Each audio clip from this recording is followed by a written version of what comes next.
కాళ్లలో నొప్పి, నరాల వాపు వంటి లక్షణాలతో బాధపడుతున్నారా? వెరికోస్ వెయిన్స్ లో అత్యాధునిక చికిత్స ఏవిస్ వాస్కులర్ సెంటర్. మిత్రులందరికీ నమస్కారం. మన ముందు న్యాయపరమైనటువంటి సలహాలు ఇవ్వడానికి హైకోర్టు అడ్వకేట్ నాగేశ్వరరావు పూజారి గారు ఉన్నారు. వారిని అడిగి ఇవాళ ఒక కీలకమైన అంశం మీద దానికి సంబంధించినటువంటి సమాచారం తెలుసుకుందాం. సార్ నమస్తే. సహజీవనం అంటే ఏమిటి? అది ఎవరికి వర్తిస్తుంది? రెండవది, సహజీవనము అనేటటువంటిది పెళ్ళి అయిన వాళ్ళకి, పెళ్ళి కాని వాళ్ళకి కూడా అది లీగలైజ్డ్ దేశంలో. ఓకే, దీన్ని అడ్డం పెట్టుకుని ఎన్నో సంసారాలు కూలిపోతున్నాయి. ఇవాళ నా దగ్గరికి వచ్చేటటువంటి ఎన్నో కేసులు భార్యలు కానివ్వండి, భర్తలు కానివ్వండి, డిప్రెషన్ తోటే వస్తున్నారు. ప్రతి ఒక్కళ్ళు చెప్పేది ఏంటి అని అంటే, మేడం ఎందుకమ్మా మీరు గట్టిగా నిలదీసి అడగచ్చు కదా అని అంటే, వాళ్ళు చెప్పేటటువంటిది ఏంటంటే, సుప్రీంకోర్టే ఈ తీర్పు చెప్పింది, ఎక్కడ పోతావో పో, ఏం పీక్కుంటావో పీక్కో, ఏం చేయగలుగుతావో చెయ్యి, ఇలాంటివి వింటున్నారు. మేడం మేము ప్రూవ్ చేసుకోలేమా, మా సంసారాలు నిలబెట్టుకోలేమా, లేదా వాళ్ళు చేసేటటువంటి తప్పు ప్రపంచానికి కనిపించడం లేదు, మేము ప్రూవ్ చేయలేకపోవడం వల్ల బ్లేమ్ మా మీదనే వేసుకొని, అంటే కొన్ని డైవర్స్కి వెళ్ళిపోతున్నాయి. ఎందుకంటే వాళ్ళు కలిసి జీవించడం అనేది కుదరదు, అడ్జస్ట్ అవ్వలేనటువంటి పరిస్థితి. అసలు ఈ సుప్రీంకోర్టు తీర్పు ఇంత భయంకరమైనటువంటి అలజడిని కుటుంబాల్లో సృష్టించడము అనేది జనాలందరికీ కూడా మింగుడు పడినటువంటి విషయం. ఈ తీర్పు గురించి మాట్లాడుతున్నాను నేను. అసలు దీన్ని ఎలా తీసుకోవాలి సార్? అసలు ఈ లివ్ ఇన్ రిలేషన్ అనేటటువంటి పదాన్ని ఎందుకు ఉపయోగించి దాన్ని ఈ విధంగా ఏమన్నారు, హిందూ వైవాహిక జీవితాలని చిన్నాభిన్నం చేసింది, చాలా వరకు చిన్నాభిన్నం చేసింది. దాని మీద అవగాహన లేకనా, లేకపోతే దాన్ని అడ్డం పెట్టుకొని చేసేటటువంటి వీళ్ళు చేసేటటువంటి అన్యాచురల్ ఇష్యూ, దాని గురించి చెప్పండి ఒకసారి. ఇప్పుడు ప్రధానంగా ఏంటంటే, ఇప్పుడు సుప్రీంకోర్టు జడ్జిమెంట్ ఇచ్చినది యొక్క ముఖ్య ఉద్దేశం అయితే వేరు. అది జనరల్గా ఏంటంటే అది పబ్లిక్కి రాంగ్ వేలో వెళ్తుంది. ఆ జడ్జిమెంట్ని కరెక్ట్గా చెప్పగలిగే అంత, అంటే ఆ జడ్జిమెంట్ యొక్క సోల్ ఉంటుంది కదా, ఆ సోల్ రాంగ్లో వెళ్తుంది అసలు. యాక్చువల్లీ ఒక సుప్రీంకోర్టు దేశంలో అత్యున్నత న్యాయస్థానము ఒక తీర్పు కనుక ఇస్తే, ఆ తీర్పు ఇచ్చే ముందు దేశంలో ఉన్న పరిస్థితులు, సమాజంలో ఉన్న పరిస్థితులు ఇవన్నీ గమనించిన తర్వాత, ఎందుకంటే ఒక తీర్పు అనేది దేశ వ్యవస్థ మీద, అది కల్చరల్ కావచ్చు, ఆర్థికంగా కావచ్చు, మానసికంగా కావచ్చు, ఇవందరూ ఇంపాక్ట్ అవుతుంది. కాబట్టి ఇవన్నీ ఆలోచించిన తర్వాత ఒక తీర్పు డెలివరీ చేయడం అనేది జరుగుతుంది. ఎందుకంటే తీర్పు మొత్తం దేశంలో అత్యున్నత న్యాయస్థానం కాబట్టి దాన్ని పాటించాల్సిన బాధ్యత అందరికి ఉంటుంది. కాబట్టి ఒక తీర్పు ఇచ్చే ముందు చాలా జాగ్రత్తగా డెలివరీ చేయడం జరుగుతుంది. సో ఒక నిమిషం, మనం ఇప్పుడు మీరు ఇంతకుముందు అడిగినట్టు ఏంటంటే, లివ్ ఇన్ రిలేషన్షిప్ అనేది మనం అడుగుతున్నారు. లివ్ ఇన్ రిలేషన్షిప్ అంటే ఏంది, అసలు దానికి చట్టబద్ధత ఉందా లేదా, అసలు ఏం జరుగుతుందో ఒక పాయింట్. లివ్ ఇన్ రిలేషన్షిప్ వేరు, అడల్టరీ వేరు, రెండు వేరు. లివ్ ఇన్ రిలేషన్, సహజీవనము దేనికి ఎందుకు వస్తుంది? పెళ్లి కాని వాళ్ళు సహజీవనాన్ని, పెళ్ళైన వాళ్ళు సహజీవనం అంటున్నారు. అసలు ఇది ఏంటి, దానికి చెప్పండి. సహజీవనం అనేది ఏంటంటే, జనరల్ గా మనం సహజీవనాన్ని తెలుగులో మనం ఇంగ్లీష్ లో లివ్ ఇన్ రిలేషన్షిప్ అంటున్నాము. లివ్ ఇన్ రిలేషన్షిప్ అన్న సహజీవనం అన్న ఏంటంటే, ఇద్దరు పెళ్లి కాని వ్యక్తులు మేజర్ అయి ఉండాల. ఇద్దరు పెళ్లి కాని వ్యక్తులు మేజర్ అయి ఉండి వాళ్ళిద్దరూ ఒక ఇంటి కింద నివసించడానికి కానీ, లేదా కలిసి నివసించడానికి కానీ మనం సహజీవనం అంటాం జనరల్ గా. సో ఇటువంటి కాన్సెప్ట్ అనేది మన భారతదేశంలో జనరల్ గా, మన భారతీయ వ్యవస్థలో లేదు జనరల్ గా. సో ఇది adapted from the foreign countries. అంతే కదా. ఎందుకు adapted from the foreign countries అంటే ఏంటంటే, మెట్రోపాలిటన్ సిటీస్ పెరిగినప్పుడు, ఎప్పుడైతే ఇప్పుడు బాంబే లాంటి సిటీలు కానీ, ఢిల్లీ లాంటి సిటీలు కానీ, కలకత్తా లాంటి సిటీలు కానీ పెద్ద విస్తీర్ణం అయిపోయిన తర్వాత ఏంటంటే, మనం పబ్లిక్ ని మానిటరింగ్ చేయడం అనేది చాలా కష్టం అవుతుంది. ఈ మానిటరింగ్ చేయడం అనేది కష్టమైనప్పుడు దాని నుంచే రకరకాల కల్చర్స్ కానీ, రకరకాల వ్యవస్థలు కానీ పుడుతుంటాయి. ఇప్పుడు ఒక కుగ్రామం ఉందనుకుందాం, లేకపోతే ఒక గ్రామం ఉందనుకుందాం, లేకపోతే ఒక మండలం ఉందనుకుందాం. ఒక మండలంలో ఏ వ్యక్తి కానీ, ఒక నార్మల్ సిటీలో ఒక 2 టైర్ 3 టైర్ సిటీలు అంటే మనకు జనరల్ గా ఇప్పుడు సిద్దిపేట లాంటి గ్రామాలు కానీ, లేకపోతే ఇప్పుడు ఇంకా కరీంనగర్ కానీ, అంతకంటే కొన్ని చిన్న గ్రామాలు ఉంటాయి అనుకుందాం. అట్లాంటి గ్రామాలలో ఎవరు లివ్ ఇన్ రిలేషన్షిప్ ఉండలేరు. ఉంటే ఉండనివ్వరు సార్, అదే అంటున్నా, ఉండలేరు. ముందు అక్కడ సంఘం సమాజం ఉంటది, వీళ్ళు ఎవరు అంటారు, ఎక్కడి నుంచి వచ్చినావు అంటారు, ఇవన్నీ రకరకాల అక్కడ ఇన్ఫర్మేషన్ అనేది ఈజీగా యాక్సెస్ అవుతుంది. సో ఈ లివ్ ఇన్ రిలేషన్షిప్ అనేది ఎక్కడ ఉంది, మనకు మెట్రోపాలిటన్ సిటీస్ లో మాత్రమే ఉంది. మెట్రోపాలిటన్ సిటీస్ లో ఎందుకు ఉంది అంటే, మనకు సిటీస్ అనేది విపరీతంగా పెరిగిపోయి, అవసరాలు పెరిగిపోయి, ఒకరిని పట్టించుకోలేంత ట్రావెలింగ్ చేసుకుంటా, రకరకాల ఇబ్బందుల వల్ల, రకరకాల వ్యాపారాల వల్ల ఒక ఎదుటి వ్యక్తి గురించి ఆలోచించేంత ఓపిక తిరగలేకపోవడం నుంచే ఇవి పుట్టినాయి, ఈ లివ్ ఇన్ రిలేషన్షిప్ అనేది పుట్టినాయి. ఒక్క మాట నేను అడుగుతాను సార్, ఇప్పుడు మీరు చెప్పినటువంటి ఆ విలేజ్ కానివ్వండి, ఆ మండల్, ఆ ఏరియా ఒక దాన్ని ఏమనాలి, అటువంటి ప్రాంతాల్లో ఉన్నటువంటి ఆ మానవతా విలువలు కానివ్వండి, లేకపోతే మానవతా విలువలు అనటం కంటే మానిటరింగ్ అంటాం దాన్ని. మానిటరింగ్ అంటే ఏంటంటే ఇప్పుడు మా ఊర్లో ఏది ఒక చిన్న విషయం జరిగినా మానిటరింగ్ ఉంటుంది ప్రతి ఒక్కరికి. ఏంటి ఏం జరిగింది, ఇప్పుడు ఒక ఊరికి ఒక కొత్తోడు ఊరు మొత్తం తెలిసిపోద్ది. అవును, 1000 మంది క్వశ్చన్ వేస్తారు. అవును, 1000 మంది క్వశ్చన్ వేస్తారు. ఏ బాబు, ఏ ఊరు, ఎక్కడ ఉన్నావు, ఎందుకు వచ్చినావు, ఏం పని మీద వచ్చినావు, ఎవరి కోసం వచ్చినావు, నీ పేరేంది, ఇట్లాంటి క్వశ్చన్స్ వాడు ఊరు పొలిమేర నుంచి వాళ్ళ ఇంటికి పోయే లోపు 20 మంది అడుగుతారు. హైదరాబాద్ సిటీలో మన పక్కింటికి ఎవడన్నా వచ్చినా కూడా నాకెందుకు లేదు తలపేసుకుంటాం అంతే అంతే. ఇంక వాడిని ఎందుకులే, వాడిని మనం అడిగితే ఎంత మంది ఉంటున్నారో కుటుంబంలో కూడా తెలియదు. ఇప్పుడు మీకు ఒకటి ఖచ్చితంగా చెప్పాలంటే ఏంటంటే, మనం ఇంతకుముందు మాట్లాడుకున్నప్పుడు ఏంటంటే చాలా సందర్భాలలో అంటే అప్పుడప్పుడు నాకు అనిపిస్తుంటది, నాగరికత ఏ రేంజ్కి ఎదిగిందంటే ఒకప్పుడు మనం ఇల్లు కట్టుకునేటప్పుడు అందరు రావాలని కట్టుకుంటుండే, ప్రతి ఒక్కరు నా ఇంటికి రావాలని విశాలంగా ఉండి ప్రతి ఒక్కరు ఆహ్వానిస్తుండే. ఇప్పుడు మానవుని పరిస్థితి ఎక్కడికి వచ్చిందంటే ఇంటికి ఎవరు రావద్దని కట్టుకుంటున్నారు. దానికే గేటెడ్ కమ్యూనిటీస్ అంటాం మనం దాన్ని. వారు రావాలంటే ఏం చేయాలా? చాలా కరెక్ట్ గా మా ఇంటికి ఎవరు రారు, మా ఇంటికి రావాలంటే 10 మంది 10 బ్యారియర్లు దాటి రావాలని చెప్పుకోవడం గ్రేట్. అది మా ఇంటికి ఎవరు రాలేరు, ఎవరు యాక్సెస్ చేయలేరు, మా ఇంటికి రావాలంటే గేట్ ఉంటది, ఓ యాప్ ఉంటది, మేము ఓకే చెప్తేనే వస్తావు. సంకుచితమైపోయింది మనసు అనేది. అదే అంటున్నా, ఎవరైనా మనిషి అనేటోడు ఎప్పుడు సంఘజీవి, అతడు ఒక మంచి సంఘజీవి. ఈ మధ్య కాలంలో నేను చాలా రీసెర్చ్ చేసిన తర్వాత అర్థమైంది ఏంటంటే, ఈ మానసిక రోగాలు కానీ, ఈ ఇల్లీగల్ కాంటాక్ట్స్ కానీ, ఇంక ఏ ఇతరమైన సమస్యలు కానీ మనిషికి సంఘజీవి కాకపోవడం వల్లనే ఏర్పడుతున్నాయి. వాస్తవం. నువ్వు 10 మందిలో ఉండి నీకు ఒక 1000 మంది ఫ్రెండ్స్ ఉండి రెగ్యులర్ గా నువ్వు వాళ్ళతో మాట్లాడుతూ పార్టీస్ లో తిరుగుతూ అటు తిరుగుతూ ఇటు తిరుగుతూ పాత జీవన విధానం ఉన్న స్టైల్ ఉంటే ఇవి తక్కువ ఉన్నాయి. ఎగ్జాక్ట్లీ అండి, ఎందుకంటే ఎక్కడైతే బాధ అయిపోతుంది, కష్టం వచ్చినప్పుడు ఇంతమంది ఉన్నారని ఒక ఫీలింగ్ తో సగం దృఢం అయిపోతుంది, ఆ ఎనర్జీ లోపలికి వస్తుంది. ఇప్పుడు ఏమైనా ఒంటరి అయిపోయి నాన్న కాపాడేటోడు సింగిల్ పర్సన్ చూసుకుంటారు, సమాజం గురించి కాకుండా. అదే ప్రేమ అనుకోనో, లేకపోతే అదే కాపాడతారు అనుకోనో, లేకపోతే ఇదే ప్రేమ అనుకోని దీనిపైన ఇవన్నీ జరుగుతున్నాయి మనకి. చాలా కరెక్ట్ వర్డ్ ఇది. కాబట్టి మనకు ఈ లివ్ ఇన్ రిలేషన్షిప్ అనేది ఎప్పుడైతే ఏమవుతుంది అంటే ఏంటంటే, ఇద్దరు వ్యక్తులు కలిసి జీవించడానికి మనం లివ్ ఇన్ రిలేషన్షిప్ అంటాం. దాంట్లో ప్రధానంగా ఏమవుతుంది అంటే కోర్టులు, ఎందుకంటే కోర్టుకు కూడా ఏముంటుంది అంటే ఏంటంటే కొన్ని తప్పని పరిస్థితులలో కొన్ని కంట్రోల్ చేయలేం మనం. అందుకని నేను కొన్ని వందల సందర్భాలలో భారతదేశం ఇప్పుడు ప్రపంచవ్యాప్తంగా భారతదేశంలో లా అనేది పాపులర్ కాకపోవడానికి ఒకటే ఒక కారణం. ఒక అడ్వకేట్ కి వాల్యూ లేకపోవడానికి కావచ్చు, ఒక అడ్వకేట్ చెప్పే వాల్యూస్ చూస్తుంటే అట్లే ఉండదు. అది అడ్వకేసీ ప్రొఫెషన్ అనేది comparison to all profession India కొద్దిగా తక్కువ వాల్యూ ఉంది కంపారిజన్ టు. ఎందుకంటే మేము అడ్వకేసీ ఫీల్డ్ కూడా చెప్తున్నాం కాబట్టి చెప్తున్నా. ఎందుకు లేదు అడ్వకేసీకి అంటే ఏంటంటే, భారతదేశంలో మనం మోరల్స్ కి వాల్యూ ఎక్కువ ఇస్తాం. ఓకే, మోర్ దెన్ ద చట్టం, మోరల్స్ కి వాల్యూ ఇస్తాం. ఇది వాస్తవం. ఓకే, చట్టానికి ఎప్పుడు ఎక్కువ వాల్యూ ఇయ్యం మనం, అన్లెస్ అంటే అది పీకల మీదకి వచ్చిన తర్వాత అప్పుడు చట్టం మాట్లాడతాం. అప్పటిదాకా మనం మోరల్స్ కే వాల్యూ ఇస్తాం. మనం మోరల్స్ గానీ, సాంప్రదాయాలు గానీ, కట్టుబాట్లు గానీ వీటి మీదనే సగం 80% కంట్రోల్ చేసేస్తారు. అర్థమైందా? 80% ఇవన్నీ మన సనాతన ధర్మంలో ఎప్పటి నుంచో ఉన్నాయి, అంటే మన హిందూ ధర్మంలో ఎప్పటి నుంచో ఉన్నాయి ఇవన్నీ. ఎవరన్నా ఒక కొత్త అమ్మాయి ఇంటికి వచ్చినప్పుడు భార్య భర్తలప్పుడు అన్నయ్య అని వరుస కలిపేస్తారు. దట్ ఇస్ ద కాల్డ్ ఏందది, ఏ ఉద్దేశంతో చూడొద్దు. ఓకే, ఒక అమ్మాయి అందంగా ఉన్నా లేదా అక్కడే ఉండు, నీ చెల్లెలు రావద్దు అని ఒక చెల్లెలు వరుస కలిపేస్తారు. ఎందుకు కలిపేస్తారు అంటే అదే అంటున్నా. దాన్ని బట్టి ఏంటంటే పిలవగానే ఎవరైనా కొత్త వ్యక్తులు ఉండగానే పెళ్ళైన వాళ్ళని ఎక్కడ తీసుకెళ్తాం కదా, ఆడపిల్లలు ఉంటే ఏమంటే అన్నయ్యని పరిచయం చేసేస్తారు. ఎందుకు అంటే సిస్టమ్ అది. సో నీకు ఎటువంటి చెల్లె అనే ఫీలింగ్ వస్తే నీకు ఎటువంటి బ్యాడ్ ఫీలింగ్స్ రావు మనసులో. సో ఎటువంటి బ్యాడ్ ఫీలింగ్స్ ఎప్పుడైతే రావో రిలేషన్షిప్ అనేది మంచిగా ఉంటది అనే ఉద్దేశంతో ఈ ఎక్కడన్నా మన తెలియని వ్యక్తులు కలిసినప్పుడు జనరల్ గా అన్నయ్య అనడం, లేకపోతే అన్నయ్యని పరిచయం చేయడం చేస్తారు. అట్లాంటి కొన్ని లక్షలు ఉన్నాయి మన నిత్య జీవితంలో. సనాతన ధర్మంలో, మన హిందూ ధర్మంలో కొన్ని లక్షలు ఉన్నాయి అట్లాంటివి.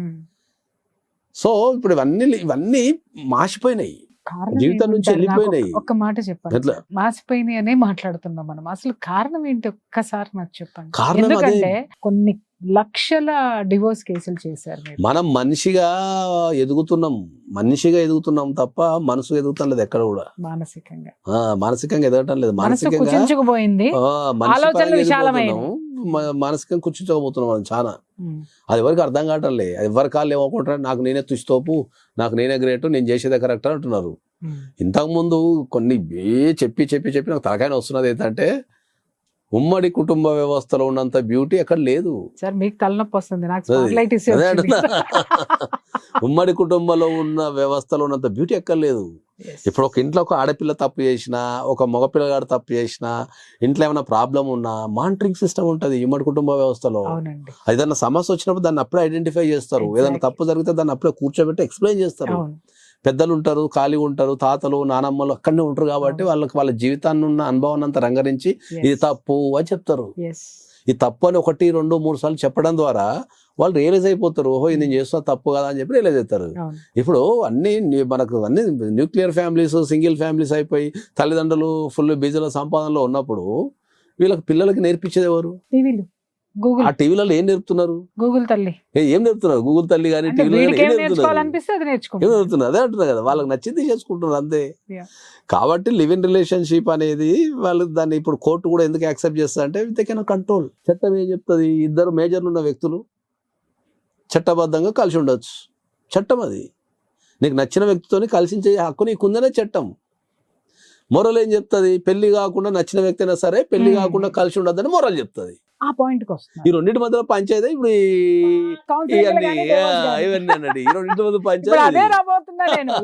మధ్య పంచాయతీ చట్టానికి మొరల్ మధ్యలో పంచాయతీ ఇప్పుడు మనం చూసే కేసులన్నీ. ఎగ్జాక్ట్లీ. ఇక్కడ మనం ఎక్కువ గమనించింది ఏంటంటే సార్, దీంట్లో లివ్ ఇన్ రిలేషన్షిప్ లో ఉన్నప్పుడు వీళ్ళన్నీ కూడా ఏం మాట్లాడతారు అని అంటే, ప్రపంచానికి సంఘానికి ఎదురెళ్తే ఏమవుతుంది అనేటటువంటి నిర్లక్ష్య ధోరణి వాళ్ళలో ఉంటుంది. విపరీతమైనటువంటి స్వేచ్ఛను ప్రోత్సహించేటటువంటి మాటలే వాళ్ళకు.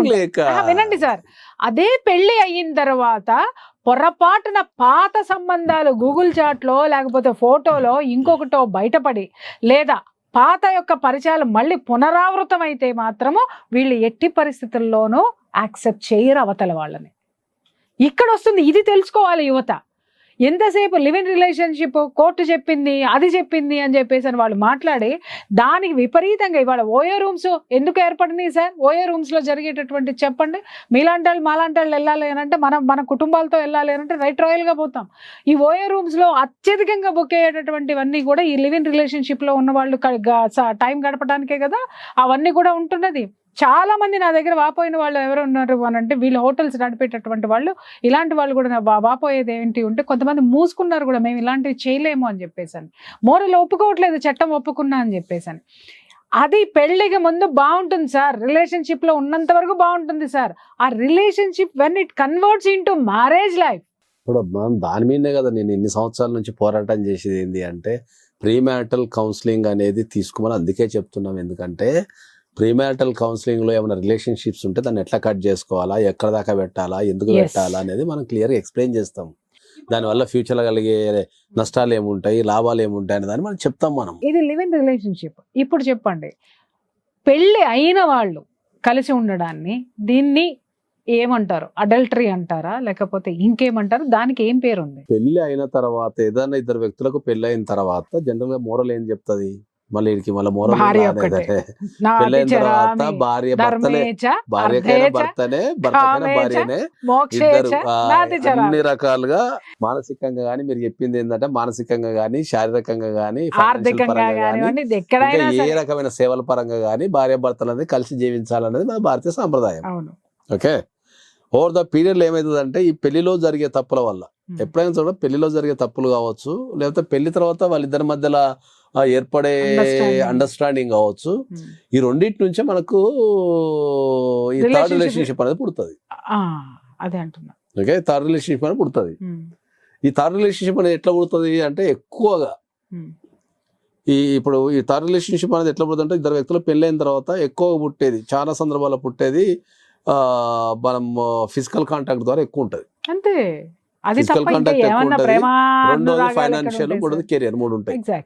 వీళ్ళు ఎక్కడో పరిచయం అవుతారు, ఎక్కడో అటాచ్మెంట్ అవుతారు, అవును ఫైనాన్స్ పరంగా కావచ్చు, లేదా కెరియర్ పరంగా కావచ్చు, లేదా ఫిజికల్ కాంటాక్ట్ తోనే అవుతారు వీళ్ళు. అవును సో అదే అది ఎక్కడైతే ఇక్కడ భార్య దగ్గర నుంచి కానీ భర్త దగ్గర నుంచి కానీ దొరకనప్పుడు ఉమ్. వీళ్ళు థర్డ్ పార్టీలో చూసుకుంటారు. ఉమ్. సో దీంట్లో కాన్సెప్ట్ ఏంది అంటే ఉమ్. మనకు కొన్ని వందల సామెతలు ఉన్నట్టు దూరపు కొండలు నునుపు అనో, ఇప్పుడు ఇంట్లో ఉన్న భర్తనో భార్యనో ఇది There you సర్దిద్దుకోవాలా, Yes. వాళ్ళకి ఏమన్నా ఫైనాన్షియల్ కష్టం వచ్చినప్పుడు, ఇప్పుడు ఇంట్లో ఉన్న భార్య ఉందనుకుందాం, సపోజ్ భార్యకు సంబంధించి ఏదన్నా కష్టం వచ్చినప్పుడు ఒక మాట నేనున్నా అని నిలబడగలిగితే అయిపోతుంది కదా, ఇంకా బలపడుతుంది బలపడతాయి. సార్ బంధం. బలపడుతుంది. ఉమ్. దాని కన్వర్సేషన్ ఎటో వెళ్ళిపోతుంది. వెళ్ళిపోయినప్పుడు ఏమవుతుంది అంటే బయట నుంచి ఏదైనా పిలుపు వస్తుంది వాళ్ళకు, నేనున్నా అంటారు, ఒక కథం అయిపోతుంది. అది దీంట్లో కాన్సెప్ట్ బ్యూటీ ఏంటంటే ఎప్పుడైనా సరే హ్యూమనైజం ఏంటంటే ఏది మనకు అవైలబుల్ ఉందనుకో దాన్ని పట్టించుకోము, వాస్తవం. అది హ్యూమనైజం. అవును. ఏదైతే అవైలబుల్ ఉండదో ఎప్పుడో ఒకసారి దొరుకుతుంది చూడు, ఉమ్. దాని మీద ఎక్కువ ఇంట్రెస్ట్ ఉంటుంది. కక్కుర్తనాలా? సో పెళ్ళైన తర్వాత ఏర్పడే ప్రతి రిలేషన్షిప్, కక్కుర్తని పేరు పెడదామా? పెళ్ళైన తర్వాత ఏర్పడే ప్రతి రిలేషన్షిప్ ఇదే ఉంటది కాన్సెప్ట్. దాని నుంచి ఒక 3 ఉంటాయి. దానికి కెరియర్ కానీ, లేకపోతే మీరు అన్నట్టు కెరియర్ కానీ, లేకపోతే ఫైనాన్షియల్ ఇష్యూ కానీ, లేకపోతే ఫిజికల్ అంటే ఏంటంటే వీళ్ళిద్దరు ఫిజికల్ చక్కగా ఉండక ఏం చేస్తారు, వీళ్ళ అవసరాలను బయట తెచ్చుకుంటారు అంతే. Yeah correct. భార్యాభర్తలు ఇద్దరు మధ్య ఇది ఇంకొకసారి చాలా సందర్భాల్లో సార్ మనం చూసినటువంటి కేసుల్లోనే చాలా సందర్భాల్లో కాపురాల్ని రోడ్డు మీదకి లాక్కొస్తున్నాయి. ఇంకొక విషయం ఏంటంటే అవతల పార్ట్నర్ వీళ్ళకి నచ్చిన వాళ్ళు దొరికారు అంటే ఇక్కడ కారణాలు వెతికి మరి, ఇప్పుడు మీరు చాలా చెప్పారు, ఇది ఇప్పుడు సెక్షువల్ పరంగా కానివ్వండి, వాంటింగ్, ఫైనాన్షియల్ పరంగా కానివ్వండి, కెరీర్ పరంగా కానివ్వండి, రిలేషన్స్ పెట్టుకుంటున్నారు, బాగుంది.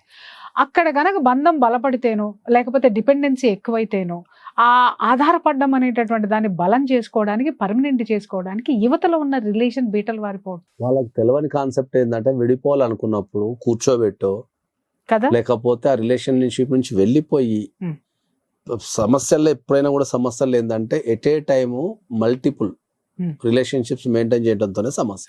అంతే కదా. ఓకే, ఈ at a time multiple relationships maintain చేయడం వల్లనే సమస్య. వాళ్ళు ఒక రిలేషన్ వదిలిపెట్టి ఇంకో రిలేషన్ ట్రావెల్ అయితే పర్లేదు, అక్కడ ఏమి ఇబ్బంది ఉండదు. ఎగ్జాక్ట్లీ సార్, ఉండదు. దీనికి కామా పెట్టడు, ఫుల్ స్టాప్ పెట్టడు, ఇలా గాల్లో గాలాడేస్తారు. అనుకుంటా ఇటు అయితే ఏం బీక్తావు అనుకుంటా మొగుడు ముంగట వేరే మొగుడిని వేసుకొని తిరిగే అమ్మాయిలు ఉన్నారు. అయితే ఏం బీక్తావు అని చెప్పేసి భార్య ముంగట వేరే అమ్మాయిలు వేసుకొని తిరిగే భర్తలు ఉన్నారు. ఇది సమాజం. సో దీంట్లో వీళ్ళకి అర్థం కాని కాన్సెప్ట్ ఏంటంటే వీళ్ళు ఎప్పుడైతే ఒక రిలేషన్షిప్ లోకి ఎంటర్ కావాలి అనుకున్నప్పుడు ఏంటంటే ఆల్రెడీ ప్రజెంట్ ఉన్న రిలేషన్షిప్ ని కట్ చేసుకొని రెండో రిలేషన్షిప్ లో పోతే అది ఎవరికి ఇబ్బంది ఉండదు. సో వీళ్ళు ఏంటంటే వీళ్ళకు ఆలోచించే శక్తి కానీ దాన్ని ఎగ్జిట్ అయ్యే విధానం కానీ తెలవక ఇది గాలికి వదిలేసి మీరు అన్నట్టు ఎంట్రీలో చచ్చిపోతూ ఉంటారు దీంట్లో. సో దానికి ఒకటి వీళ్ళకి యాడ్ ఆన్ ఏంటి అని అంటే సుప్రీంకోర్టు తీర్పు. ఇప్పుడు మనం అక్కడికి వచ్చాం, సుప్రీంకోర్టు తీర్పు. అసలు ఇప్పుడు నేను అడుగుతున్నాను చెప్పండి సార్, ఇప్పుడు ఇంత సుదీర్ఘంగా అద్భుతమైనటువంటి విషయాలు మనం మాట్లాడుకున్నాం, దీంట్లో ఇప్పుడు ఈ సుప్రీంకోర్టు యొక్క తీర్పు మంచి చేస్తుందా చెడు చేస్తుందా అంటే ఎలా తీసుకోవాలి అసలు దీన్ని? సుప్రీంకోర్టు తీర్పు గురించి చెప్పాలంటే ఏంటంటే సుప్రీంకోర్టు అది చెడు అనే లేకపోతే మీకు స్వేచ్ఛలు ఉన్నాయనో లేకపోతే ఎక్స్ అనో వై అనో జెడ్ అనో సుప్రీంకోర్టు తీర్పు ఇయ్యలే. సుప్రీంకోర్టు తీర్పు ఇచ్చింది ఏంటంటే సమానత్వము, ఒక వ్యక్తిగత స్వేచ్ఛ, సమానత్వము, వ్యక్తిగత స్వేచ్ఛ అండ్ ఇతర అంశాల మీద మాత్రమే సుప్రీంకోర్టు తీర్పిచ్చింది. నేను చెప్తున్నా చెడు ఎప్పుడైనా ఈజీగా అట్రాక్ట్ అయితే అన్నట్టు సుప్రీంకోర్టు ఇచ్చింది ఏంది అంటే అడల్టరీ అనేది ఓన్లీ మనకు ఇంతకుముందు లేడీస్ మీదనే ఫైల్ అవుతుండే కేసు. అవును, ఇప్పుడు మరి లేడీస్ మీద ఫైల్ అయినప్పుడు మరి మొగుళ్ళ మీద కూడా పెట్టాలి కదా. ఎందుకు పెట్టలేదు సార్? అందుకే ఈ మొగుళ్ళ మీద పెట్టినప్పుడు మరి ఆడల మీద పెట్టడం ఎందుకంటే తీసేసింది. అంటే మొగోడు చేస్తున్నాం అడల్టరీ కాదు, ఆడది చేస్తే అడల్టరీ నా సమానత్వం ఉండాలి కదా. మరి చట్టంలో మన అన్ని సమానత్వం ఉండాలి కదా అని అన్నప్పుడు మరి ఏళ్ళ మీద కూడా కేసులు పెట్టాలని చెప్పి పెట్టాలి కానీ ఎత్తేయడం ఎంతవరకు సమంజసం? ఇది ఇక్కడ పురుషాధిక్యత చూపించినట్టు కదా. అంటే ఇన్ని సంవత్సరాలు లేడీస్ అయితే మాత్రం భరించారు, మగవాడి మీద పెట్టాల్సి వస్తే ఎత్తేస్తారా? అట్లే ఉండదు, అట్లా ఎత్తేసడం ఉండదు. ఒక సమస్య వచ్చినప్పుడు దాని మీద ఎవరైనా స్పందిస్తారు. సమస్య రానంత కాలం ఒక చట్టం ఏర్పడుతుంది, ఆ చట్టం ఏర్పడిన తర్వాత దాని మీద ఏదైనా సమస్య వచ్చింది అనుకో అందరూ స్పందిస్తారు. సో ఇప్పుడు అది ఒక కోణంలో చూడొద్దు, దాన్ని ఆడోళ్ళ మీద పెడుతున్నారు మొగల మీద పెడతలేరు కాకుండా దాంట్లో జనరల్గా చెప్పాలంటే ఏంటంటే మీకు దానికి కరెక్ట్ ఏంటంటే ఇప్పుడు మనకు ఇప్పుడు అబ్బాయిలు ఉన్నారు అనుకో, ఇప్పుడు పెళ్లి చేసుకున్న అమ్మాయిలలో ఇప్పుడు పరిస్థితి అంటే ఇప్పుడు కొద్దిగా వదిలిపెడతా కానీ పెళ్లి చేసుకున్న అమ్మాయిలలో 70%, 60 to 70% unsatisfied with their physical needs. అది ఉంటది సార్, ఫిజికల్ నీడ్స్ ఉంటది they need to 100%. Sacrifice their physical needs. Entire వాళ్ళ లైఫ్లో ఉన్న ఫిజికల్ నీడ్స్ అన్ని త్యాగం చేసేసి అమ్మాయిలు కుటుంబం కోసము, పిల్లల కోసము, Obviously. అందరి కోసం త్యాగాలు చేస్తుంటారు కదా. ఆబ్వియస్లీ. మరి వాళ్ళు కూడా ఒక మనిషే కదా.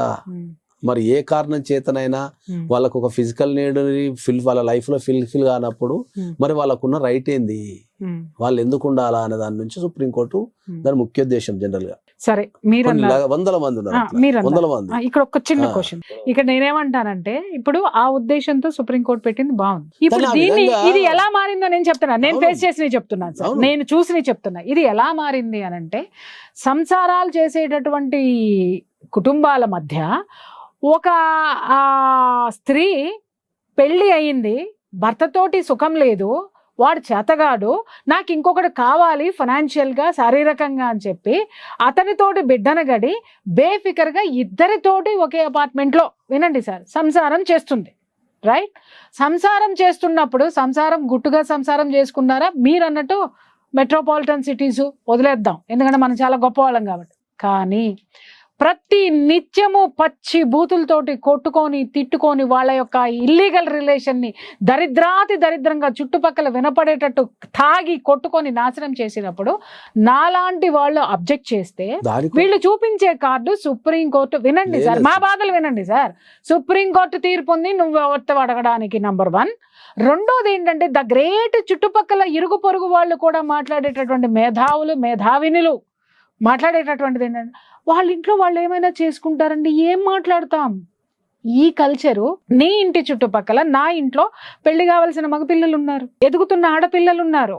వీళ్ళు సమాజాన్ని ఏ విధంగా అర్థం చేసుకుంటారు, ఇద్దరి మధ్య ఉన్నటువంటి రిలేషన్, ఇలాంటి రిలేషన్స్ ఏ విధంగానైనా తప్పు కాదు అనేటటువంటి భావనలోకి పోతే రేపొద్దున నా సంసారం ఏం కావాలా, నా పిల్లలు ఏం కావాలి, నా పరువు ఏం కావాలి, వీటిల్ని మేము ఎలా థ్రెట్ చేయాలి? సుప్రీంకోర్టు మీకు ఓన్లీ క్రిమినల్ కేసు మాత్రమే ఎత్తేసిన అని చెప్పింది కానీ మిగతా మీకున్న ఏ రైట్స్ కూడా సుప్రీంకోర్టు మిమ్మల్ని అది చేయలేదు. ఇప్పుడు ఇబ్బంది ఎదురైతే సివిల్ రైట్స్ చేసుకోవచ్చు, ఒక ఎక్సెప్ట్ మీరు అడల్టరీ తప్ప మిగతా క్రిమినల్ కేసులు అన్ని పెట్టచ్చు, అన్ని ఓకే. ఇది దాన్ని ఇది ఎవరికి తెలియదు, ఇది ఎవరికి తెలియదు, ఎందుకంటే నోరు మూసుకుని కూర్చుంటున్నారు. ఇలాంటి ఆడది ఒక్కళ్ళతోటి ఉంటే పర్వాలేదు, చుట్టుపక్కల ఉన్న మొగుళ్ళందరినీ పట్టుకున్నా కూడా ఎవరు నోరు మెదపలేనటువంటి విషయం అన్నమాట. అంటే ఒక్కసారి తుంచేస్తే అయిపోతుంది కదా అని అంటే అది చివరికి కాపురాల్లో కూడా వచ్చేసినా కూడా కళ్ళు తెరవన్నటువంటి గుడ్డి కబోదులు చాలా మంది ఈ ప్రపంచంలో ఉన్నారు. ఎస్పెషల్లీ నాకు తెలిసిన ప్లేస్ ఏరియాలో జరిగిన సంఘటన, నేనే దానికి విక్టిమ్. సో దీనికి ఏం చేయాలా అని అంటే ఏమోనండి, ఏంటండి ఇలా పెదవి విరిచేసి వెళ్ళిపోయిన పురుష పొంగువులు ఉన్నారు, వెళ్ళిపోయిన అబ్బో అది పెద్ద కేసు అది ఇది అని దాన్ని నానాభ్రష్టు పట్టించి మళ్ళీ చివరికి దాంతోటే తిరిగేటటువంటి మగవాళ్ళని నేను చూసా. ఆ భార్యలు ఏం చెయ్యాలి, పక్కన ఉన్నటువంటి నాలాంటి తల్లులు ఏం చేయాలి? నేను రెండు అడిగా మిమ్మల్ని, భార్యలు ఏం చేయాలి? ఇలా రిలేషన్ పెట్టుకున్న ఆడదాన్ని భార్యలు ఏం చేయాలి, నాలాంటి ఆడవాళ్ళు ఏం చేయాలి? భార్యలు ఏమైనా కూడా ఏంటంటే వాళ్ళకు ఒక అడల్టరీ కేసు తప్ప మిగతా అన్ని కేసులు పెట్టుకునే అవకాశం ఇచ్చారు. అడల్టరీ కేసు కూడా మీకు సివిల్ రైట్స్ ఇచ్చారు. మీరు అడల్టరీ కేసును కనుక ప్రూవ్ చేయగలిగితే మీరు ఆస్తిలో వాటాలు తీసుకోవచ్చు, చైల్డ్ కస్టడీ తీసుకోవచ్చు, మంచి మెయింటెనెన్స్ తీసుకోవచ్చు, తర్వాత అన్ని రకాల సివిల్ రైట్స్ మొత్తం ఇచ్చారు. ఓన్లీ ఒక అడల్టరీ కేసులో నువ్వు పోలీస్ స్టేషన్ మాత్రమే వెళ్ళొద్దు అని చెప్పారు తప్ప మిగతా అన్ని రైట్స్ అట్నే ఉన్నాయి. కాకపోతే ఇక్కడ వచ్చే ప్రాబ్లం ఏంటంటే చాలా మందికి చట్టాల మీద అవగాహన లేకపోవడము, కోర్టుకి వెళ్తే న్యాయం జరగదేమో. అందరూ చదువుకున్నోళ్ళే సార్, అందరూ చదువుకున్నోళ్ళే, ఎవరు వస్తారు కానీ ఎవరికి కూడా ఏదో సామెత ఉంది చూసారా, చదువుకున్న వ్యక్తులే ఉన్నారు అనుకుందాం. కోర్టు అంటేనే భయపడేటోళ్ళు ఇప్పటికీ ఈ దేశంలో 90% ఉన్నారు సార్. కోర్టు అంటే భయపడతారు కానీ మురుగుంట్లో మాత్రం బతకడానికి మాత్రం ఈ జీవితాలు మాత్రం రెడీ, వాళ్ళకి అదే బాగుంటది కదా. పందులెక్కే ఉంటారు, అంతేగాని సమాజం పట్ల గానీ లేకపోతే కుటుంబాల పట్ల గానీ వీళ్ళకి ఎవ్వరికి కూడా ఏ విధమైన గౌరవం లేదు సార్. నిజం చెప్తున్నా, పురుగులు లెక్క బతుకుతారు వీళ్ళు. ఇప్పుడు ఇంతగానం మనం మొత్తుకునేది ఏంది అంటే ఏంది, సమాజంలో పెళ్లి అనే వ్యవస్థ కానీ రిలేషన్షిప్స్ అనే వ్యవస్థ కానీ చెడిపోయింది. దాన్ని బాగు చేయడానికి నాలాంటి వ్యక్తులో నీలాంటి వ్యక్తులో కంకణం కట్టుకున్నా కూడా జనాలలో చైతన్యం రావడం లేదు. చాలా వచ్చింది సార్. అది చైతన్యం లేదు. అంటే ఏంది? ఇప్పుడు నేను దాన్ని పెళ్లికి ముందు మనం ప్రీమారిటల్ కౌన్సిలింగ్ తీసుకోమని కొన్ని లక్షల మంది చెప్తున్నాం కానీ వస్తున్నారు. ఇప్పుడు స్టార్ట్ అయింది. లేదు అంతే. సార్ వస్తుంది. ఇప్పుడు అదే చెప్పేది. నేను కౌన్సిలింగ్ స్టార్ట్ ఎందుకంటే చేసినప్పుడు లక్షలు పెట్టి కోట్లు పెట్టి పెళ్లి చేసుకుంటున్నారు. యా. మొన్న ఒక నాకు తెలిసిన ఒక కేసు వచ్చింది. పెళ్లికి 2.5 కోట్లు ఖర్చు పెట్టారు. 2 రోజులు కూడా లేరు. నేను చెప్పనా 2 రోజులు లేరు. 15 కోట్లు ఖర్చు పెట్టారు. 2 రోజులు కూడా లేరు వాళ్ళు. హనీమూన్ నుంచి రాగానే అయిపోయింది. 2.5 కోట్లు అంటే ఏముంది చెప్పండి. 100 కోట్లు కట్నం మళ్ళీ. కాబట్టి మనం అనేది ఏంటంటే సుప్రీం కోర్టు తీర్పు ఎప్పుడూ తప్పు కాదు. దాన్ని అర్థం చేసుకునే విధానంలో తప్పు ఉంది. అప్పుడప్పుడు మనం అంటాం కదా మన జనాలు అయ్యో రామా అంటే విధానంలో తప్పు లేదు సార్. అసలు అర్థమయ్యేటట్టు ఎవడికి వాడికి అన్వయించుకుంటున్నారు. అంతే ఫెసిలిటీ అన్వయించుకుంటున్నారు అంతే. దాన్ని ఎట్లా నేను చెప్పేది ఏంటంటే ఇప్పుడు మీకు అర్థమయ్యే భాష చెప్పాలంటే కరోనా వచ్చినప్పుడు కనుక ఏదైనా అర్జెంట్ ఉంటే పాత తీసుకొని పోవాలంటే ప్రతి ఒక్కరు అర్జెంట్ పోయి చెప్పుకున్నట్టు ఉంటుంది ఇది సుప్రీంకోర్టు తీర్పు. ఎవరి కాడే నాకు అర్జెంట్ ఉంది సార్ అని చెప్పేసి పోయినట్టు ఉంటుంది. ఎమర్జెన్సీ కార్డు తీసుకున్నట్టే ఆ తీర్పు ఎవరి కాళ్ళు అన్వయించుకుంటారు అంతే. కానీ అది దాని తీర్పు యొక్క ఉద్దేశం అనేది అసలు సుప్రీంకోర్టు తీర్పు ఏం చెప్పింది అనేది దాంట్లో ఏం పాయింట్లు ఉన్నాయి అసలు ఎందుకు ఆ కన్క్లూజన్ తీసుకుందని ఒకసారి ఓన్లీ సుప్రీంకోర్టు జడ్జిమెంట్ మీద ఒక వీడియో చేయాలి జనరల్ గా. ఎగ్జాక్ట్లీ దాని ఉన్న బ్యూటీ ఏంది అసలు అది అనేది చెప్పాలి. అందరు సమాజంలో ఏమనుకుంటారు అంటే ఈ సుప్రీంకోర్టు అంతా ఇది చేసింది అది చేసింది అనుకుంటారు. సుప్రీంకోర్టు ఒక జడ్జిమెంట్ డెలివరీ చేసే ముందు ఆ దేశ ప్రజల మీద ఎంత అదైతే చూడకుండా ఏం డెలివరీ చేయరు. That is the point. So final గా మనం చెప్పేది ఏంది అంటే ఎప్పుడైనా కూడా whatever it may be there is a illegal affairs అనేవి ఎప్పటి కూడా డేంజరే. అవి మాసోర్ మెనోస్ కిందకో పైకో ఎక్కడో దగ్గర దెబ్బ కంపల్సరీ తంతది. అది అంటే కొట్టిన తర్వాత ఈలోపు ఏళ్ళు గడిచిపోతున్నాయి సార్. గడిచిపోతున్నాయి కానీ జీవితాలు నాశనం అయిపోతున్నాయి సార్. ఇప్పుడు మనము సమాజానికి నశించిపోయి పర్వర్టెడ్ అయిపోతున్నారు జనాలు. ఏం చేస్తాం మరి ఇంకా దాంట్లో ఏం చెయ్యాలి సార్? చెయ్యాలి. సో మీరు చెప్పారు కదా, సో ఈ రోజు జనాలకు అర్థమవుతుంది ఏం చెయ్యొచ్చు అనేటటువంటి విషయం. So thank you so much. విన్నారు కదా ఫ్రెండ్స్, ఇలాంటివి మీ చుట్టుపక్కల మీ జీవితాల్లో చాలా మంది ఆడవాళ్ళు మగవాళ్ళు కూడా ఫేస్ చేస్తున్నటువంటి ప్రాబ్లం అడల్టరీ, అలాగే అక్రమ సంబంధం అని కరెక్ట్గా మన యొక్క తెలుగు వర్డ్ అది. కానీ ఎవడైతే అక్రమ సంబంధాలని పట్టుకొని సుప్రీంకోర్టు తీర్పు అనంటే సార్ చెప్పినట్టుగా ఆ యొక్క అక్రమ సంబంధాన్ని జనం ఏమి చెయ్యకపోవచ్చేమో కానీ మీకు ఆ వ్యక్తితో ఉన్నటువంటి అనుబంధాన్ని నాశనం చేసి సుప్రీంకోర్టు తీర్పు అని బుకాయించేటటువంటి దద్దమ్మలకి ఈడ్చిపెట్టి చెప్పుతో కొట్టడానికి మీకు ఏ రైట్స్ ఉన్నాయో, ఏ కేసులు వేసుకోవచ్చో, వాళ్ళు ఎలా రోడ్డు మీదకి తీసుకురావచ్చో సార్ చెప్పారు. కాబట్టి మీకు ఎవరికైనా ఇలాంటి విషయాల్లో కనుక సహాయము సలహా కావాలి అనుకుంటే స్క్రీన్ మీద కనిపించేటటువంటి నాగేశ్వరరావు పూజారి గారి నంబర్కి కాల్ చేయండి. ఆయన మీకు అందుబాటులో ఉంటారు. Thank you. సుమన్ టీవీలో మీ పర్సనల్ అండ్ బిజినెస్ ప్రమోషన్స్ కోసం కింది నెంబర్కి కాంటాక్ట్ చేయండి.